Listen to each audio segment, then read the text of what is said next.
দাঁড়িয়ে নামাজ পড়া কি ফরজ, দাঁড়াতে না পারলে বসে নামাজ পড়লে কবুল করবে কে? ওযু করে নামাজ পড়া কি ফরজ, পানি নাই তায়াম্মুম করলে কবুল করবে কে? বিয়েতে মোহরানা দেওয়া কি ফরজ, এখন মোহরানা নাই। এক সাহাবী বললে ইয়া রাসূলুল্লাহ বিয়ে করব, বিশ্বনবী সাল্লাল্লাহু আলাইহি ওয়াসাল্লাম বললেন মোহরানা আছে? নাই। কি আছে? কয় কিচ্ছু নাই। তো কিচ্ছু না থাকলে বিয়ে করবা কেমনে? কোরআন পারো? সাহাবী রাদিয়াল্লাহু আনহু বললেন পারি।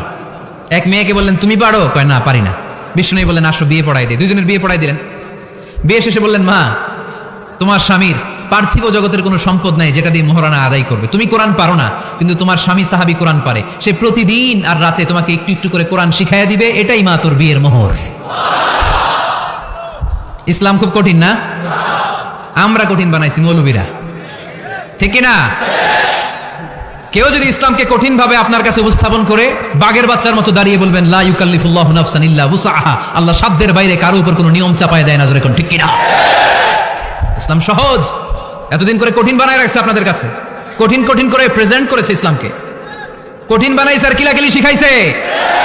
কিলাকিলির দিন শেষ, আর আমরা কিলাকিলি করতে চাই না, আমরা চাই ঐক্য। চিল্লায় বলো ঠিক কি না? কিলাকিলির দিন শেষ, গোজামিলের দিন শেষ, ভুল বুঝানোর দিন শেষ।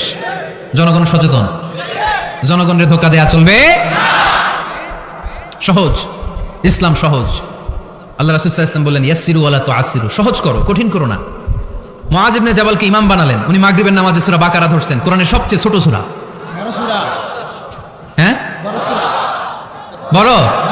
কত বড়? 286 আয়াত, অনেক বড় সূরা। কারণ মাগরিবের নামাজে যদি এটা ধরে, পিছনে হচ্ছে কর্মচারী সাহাবী যারা খেজুর বাগানে কাজ করতেন, এক সাহাবী রাগে নামাজ রাইখা চলে গেছে, রাগে নিজে নিজে একা একা বারান্দায় নামাজ পড়ে বিশ্বনবীর কাছে বিচার। Direct action, action action, indirect না, এটা কি অ্যাকশন? ডাইরেক্ট বড় হুজুরের কাছে যে বলে ইয়া রাসূলুল্লাহ কেমন ইমাম পাঠাইছেন, মাগরিবে বাকারা দিয়া ধরছেন। বিশ্বনবীর চেহারাটা আগুনের গোলার মতো লাল হয়ে গেল। ইমামকে ডেকে পাঠালেন, কারণ লোকজন তো কিছু করতে পারবে না, এটা তো বিশ্বনবীর অ্যাপয়েন্ট করা ইমাম। যিনি অ্যাপয়েন্ট করেছেন তার কথা ছাড়া এখানে সভাপতি আজকে বললো আপনি ইমাম, কালকে বললো আপনি নাই, এরকম ইমাম নাকি? বিশ্বনবী অ্যাপয়েন্ট করেছেন। বিশ্বনবী ডেকে পাঠালেন, তার সাথে কথা বলতে যে বিশ্বনবীর চেহারাটা আগুনের গোলার মতো লাল হয়ে গেল। রেগে মেগে বিশ্বনবী বললেন আফাত্তানুন আনতা ইয়া মুআয, মুআয তোমার কি ফিতনা বাজানোর জন্য এখানে ইমাম বানায় পাঠাইছিলাম? খবরদার, যখন মানুষের ইমামতি করবা, ইদা আম্মাল তুমি যখন ইমামতি শুরু করবা, ফালিয়ুখাফফিফ, সেজন্য সালাতটারে ছোট করে, সেজন্য বড় না করে। ফাইন্না ফিহিমাল মারিদ ওয়াল মুসাফির, কেননা তোমার পিছনে অনেক মুসাফিরও দাঁড়াইতে পারে। আমি যাচ্ছি এখান থেকে আরেক দিকে, দেখলাম মাগরিবের নামাজ শুরু হয়েছে, ভাবলাম সফর যেহেতু শুরু করছি নামাজের সময় নামাজটা পড়েই যাই, তো আমি ঢুইকা দেখি বাকারা দিয়ে ধরছে উনি, তো আমি পড়তে পারবো?